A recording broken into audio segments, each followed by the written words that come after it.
அதோடு இன்றைய தினம் விலைவாசி உயர்ந்து விட்டது. அந்த விலைவாசி உயர்வுடைய பட்டியலை நான் படித்தேன்.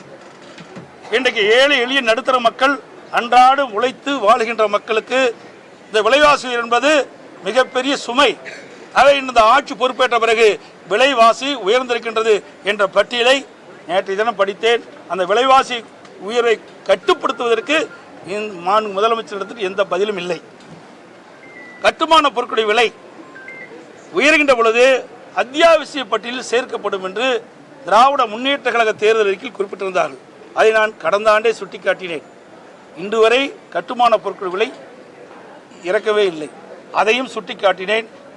திராவிட முன்னேற்ற கழக தேர்தல் அறிக்கையில் குறிப்பிட்டவாறு கட்டுமான பொருட்களுடைய விலை உயர்ந்திருக்கின்றது. இன்றைக்கு செங்கல் விலை உயர்ந்திருக்கின்றது, ஜல்லி விலை உயர்ந்திருக்கிறது, எம்சாண்ட் விலை உயர்ந்திருக்கின்றது, மணல் விலை உயர்ந்திருக்கின்றது, கம்பி விலை உயர்ந்திருக்கின்றது, சிமெண்ட் விலை உயர்ந்திருக்கின்றது. ஆகவே கட்டுமான தொழில் ஈடுபட்டிருக்கின்ற லட்சக்கணக்கான தொழில்கள் பாதிக்கப்படுகிறார்கள். அந்த தொழிலாளர்கள் வேலை இழக்கின்ற சூழ்நிலை இருக்கின்ற காரணத்தினாலே நடுத்தர ஏழை மக்கள் வீடு கட்ட முடியாத ஒரு சூழ்நிலை இந்த விலை உயர்வினால் பாதிக்கப்பட்டிருக்கிறார்கள். இதையெல்லாம் கருத்திலே கொண்டு இந்த நீங்கள் அறிவித்தவாறு அத்தியாவசிய பட்டியலில் இதை சேர்க்கப்பட்டு இந்த விலை ஏற்றத்தை குறைக்க வேண்டும் என்று கோரிக்கை வைத்தேன். அதற்கும் பதில் இல்லை. அதோடு திராவிட முன்னேற்ற கழகம் தேர்தல் அறிக்கையில் 520 அறிவிப்புகளை வெளியிட்டார்கள். அந்த 560 அறிவிப்புகளே இதுவரை ஒரு 10% அறிவிப்புகள் தான் நிறைவேற்றப்பட்டிருந்தது. மீதியுள்ள 90% அறிவிப்புகள் இன்னும் நிறைவேற்றப்படவில்லை. ஆனால் முதலமைச்சர்களும் மற்ற அமைச்சர்களும் எங்கே பொதுக்கூட்டத்துக்கு சென்றாலும் அல்லது பேட்டி அளித்தாலும் பத்திரிகை வாயிலாகவும் இவர்கள் ஆட்சி அமைந்த பிறகு இவர்கள் அறிவித்த 520 அறிவிப்புகளில் 95% அறிவிப்புகள் நிறைவேற்றப்பட்டதாக ஒரு பச்சை பொய்யை சொல்லிக் கொண்டிருக்கிறார்கள். அதற்கு உதாரணமாக சில அறிவிப்புகளை கோடிட்டு காட்டின, அதற்கும் பதில் இல்லை. இதில் பார்த்தீங்கன்னா முக்கியமான அறிவிப்பு, அதாவது நிறைவேற்ற முடியாத அறிவிப்பை 2021 சட்டமன்ற பொதுத் தேர்தலின் போது இன்றைக்கு விஞ்ஞான முறைப்படியே கவர்ச்சிகரமாக மக்களை கவர்கின்ற விதத்திலே அறிவிப்பை வெளியிட்டார்கள். அதில் சில அறிவிப்புகள் இதுவரைக்கும் நிறைவேற்றாத அறிவிப்புகள் சிலவற்றை தான் சொல்கிறேன். நிறைய 90% நிறைவேற்றப்படவே இல்லை. அதில் அறிவிப்பு எண் 35 உணவுப் பொருட்களுக்கு குறைந்தபட்ச ஆதரவு விலை. அறிவிப்பு எண் 42 100 நாட்கள் ஊரக வேலை நாட்கள் 150 உயர்த்தப்படும். அறிவிப்பு எண் 75 நெல் கரும்புக்கு அவர்கள் நெல்லுக்கு கூண்டாளுக்கு 2200 ரூபாய் வழங்கப்படும் சொன்னாங்க. கரும்புக்கு ஒரு மெட்ரிக் டன் நெல்லுக்கு 4000 ரூபாய் வழங்கப்படும் சொன்னாங்க.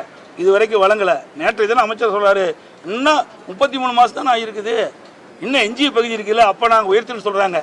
எப்படியெல்லாம் மக்களை ஏமாற்ற என்பதை நீங்கள் புரிந்து கொள்ள வேண்டும்.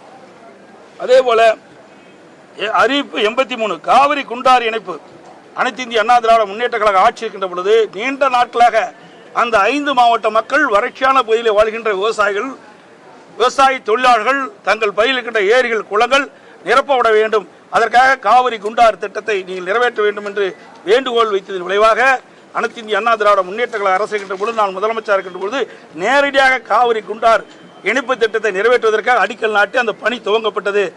அதற்கு இதுவரை எந்த நிதியும் ஒதுக்கப்படவில்லை. அது கிடப்பிலே போட்டு விட்டார். அறிவிப்பு 112 சேது சமுத்திர திட்டம் அறிவிப்போடு நின்று போச்சு. அறிவிப்பு 152 போக்குவரத்து பணியாளர் மீண்டும் பழைய ஓய்வு வழங்கப்படும். இன்றைக்கு போராடி கொண்டிருக்கின்றார்கள். இன்றைக்கு இவர்கள் அறிவித்த அறிவிப்பின்படி போக்குவரத்து தொழிலாளர்களுக்கு தேவையான பணப்பலன் வழங்க வேண்டும் என்று அவர்கள் வாதாடி கொண்டிருக்கிறார்கள். இன்னும் இந்த அரசு செவிசாய்க்கவில்லை. அறிவிப்பு 159 உயர்கல்வி கல்விக்கடன், அதுவும் இதுவரைக்கும் அறிவிக்கல. 160 அறிவிப்பெண் நீட் தேர்வு ரத்து, ஆட்சிக்கு வந்தவுடன் முதல் கையெழுத்து நீட் தேர்வு ரத்து செய்யப்படும். இன்னும் ஒருபடி மேலே போய் விளையாட்டுத்துறை அமைச்சர் அவர்கள் சொன்னார், நீட் தேர்வு ரத்து செய்வதற்கு ரகசியம் இருக்குன்னு சொன்னார். இதுவரைக்கும் ரகசியத்தையே கண்டுபிடிக்க முடியல. நீயாவது கண்டுபிடிப்பார் என்று எதிர்பார்க்கிறோம். அதோட அறிவிப்பெண் 221 2 மாதங்களுக்கு ஒரு முறைக்கு பதில் மாதம் ஒரு முறை மின் கணக்கீடு அளவு செய்யப்படும். 2 மாதத்துக்கு வதற்க மின் அளவீடு எடுத்துக்கிட்டு இருந்தால் 1 மாதத்துக்கு வதற்க எடுக்கணும்னு சொன்னாங்க. அதுவும் செய்யலை.